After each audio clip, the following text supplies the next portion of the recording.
Good morning. Welcome to NGSS Physics. We are going to be going over lesson 3.2 on impulse. So grab something to write with. We're going to go ahead and get started right now. We're going to start with a quick review. Newton's first law, inertia. We heard it the other day. The inertia law simply states an object in motion tends to stay in motion unless an outside force acts on it. And when it is in motion and it's not at rest, we call that momentum. And we had a formula that looked like this. The momentum is equal to the mass times the velocity. So how do we change this? We use a force. We exert some sort of force on the object, and then we can change its momentum, okay? Change its motion. That change in motion is actually called an impulse. Okay, we're going to use a symbol that's J, that's called the imp, and that's going to represent the impulse for us. We need to realize that that force that's being applied is going to happen over a certain amount of time. Sometimes forces can happen instantaneously. Sometimes it can happen over an extended amount of time, kind of like pushing on the gas pedal. The longer you push on it, the longer the force is being applied, the bigger the change in momentum. That's basically the impulse momentum theory. So we're going to use Newton's second law, the force law, to help us out here. Based on that, we can then write a new formula, one that represents the change in momentum, not momentum itself. Remember, momentum is mass times velocity, but the change in momentum, which is the impulse, really needs to be caused by some sort of force, and that force needs to be applied over a certain amount of time. So here's our new formula.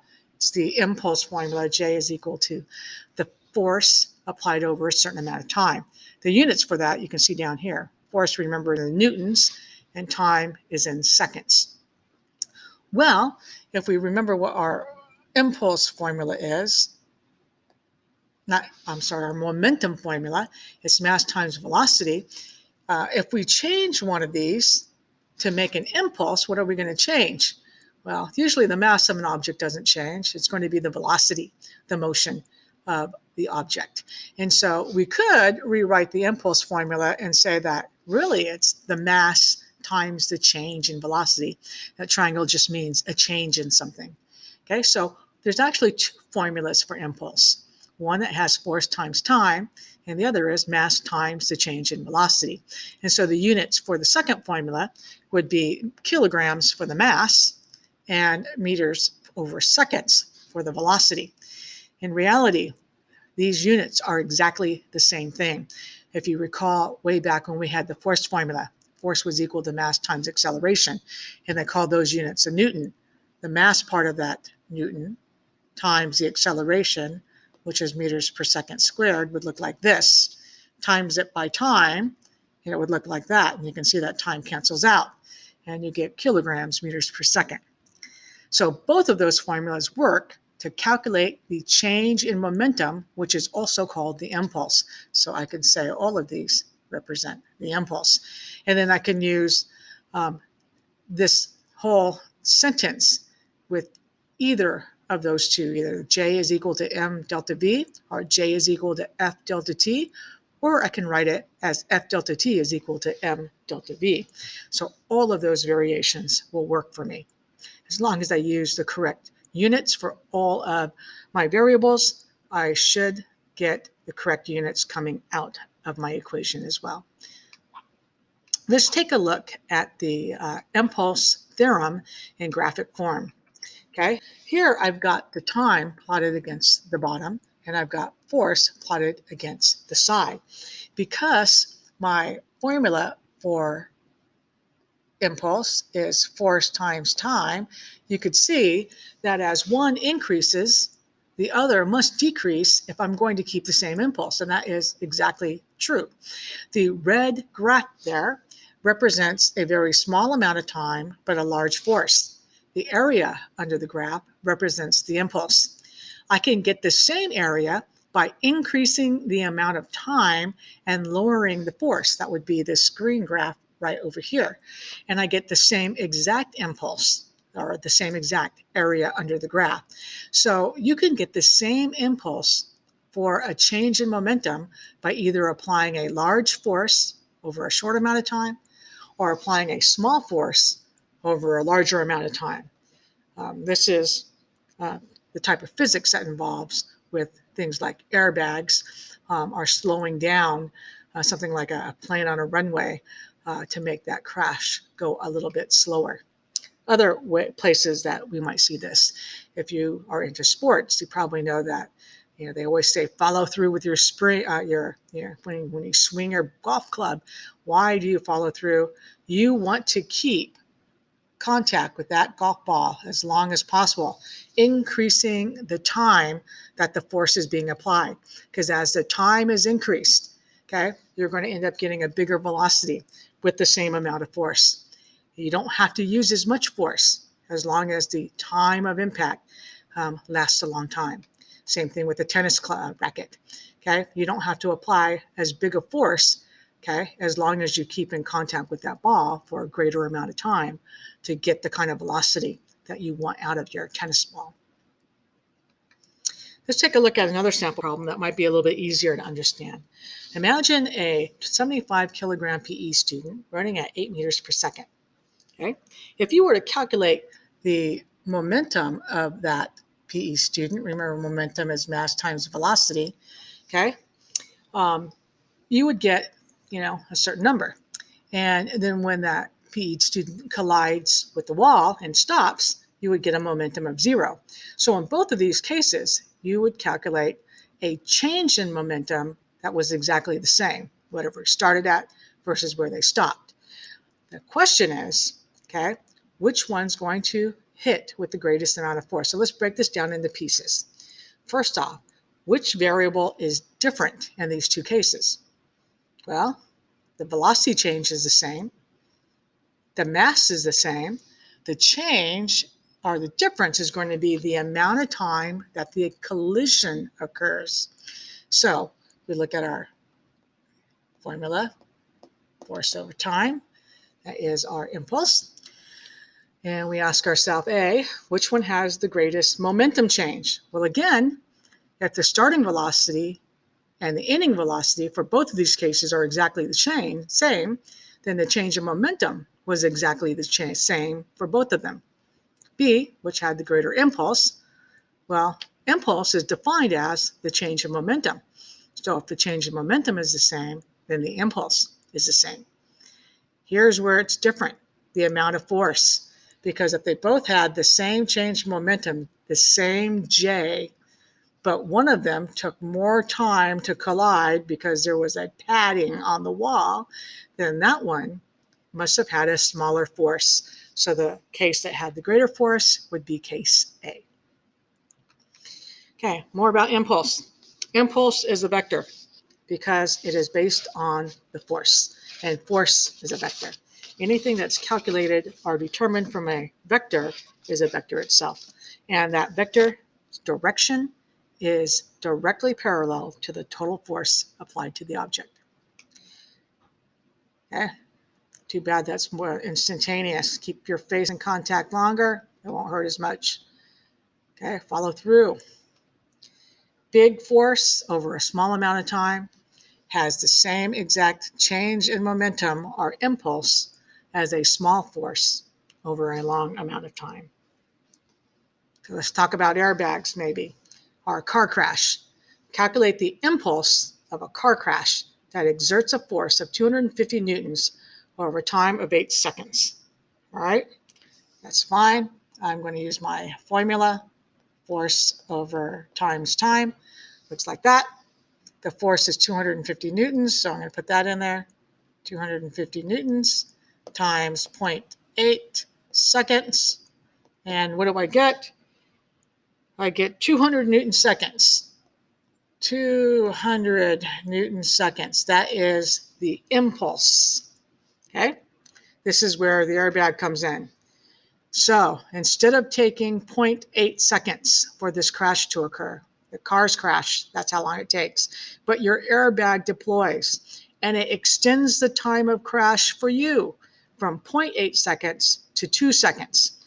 What is the resulting force of impact on the driver? Well, we're going to use that same formula, but instead of calculating for the impulse, because the impulse is going to be the same for both the car and the driver, we're going to calculate force. We need to divide out by t on each side, and we get that force is J over t. We just calculated the J for this crash over here. That's 200 Newton seconds. So I'm going to put that in there, 200. And now, instead of 0.8 seconds, we have 2 seconds. This means that, look at this. Oh my goodness. The force is going to be 100 newtons. Okay?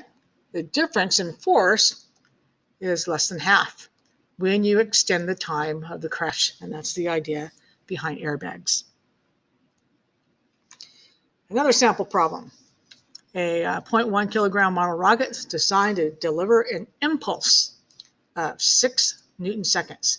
If the engine burns for 75 seconds, calculate the net force exerted for the rocket. So here we go. We've got our impulse formula, force times time. They want force right there. Force is equal to J divided by T, just like that. I've got a J here, Newton seconds. I've got a T right up here, 75 seconds.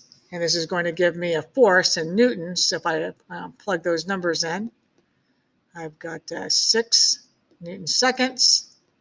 I got 0.75 seconds. Seconds cancel out. And I'm going to get an answer of 8 newtons.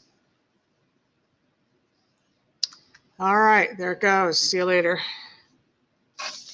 All right, sample number 3. A projectile is traveling at 500 meters per second, and it's brought to rest by an impulse of 50 Newton seconds.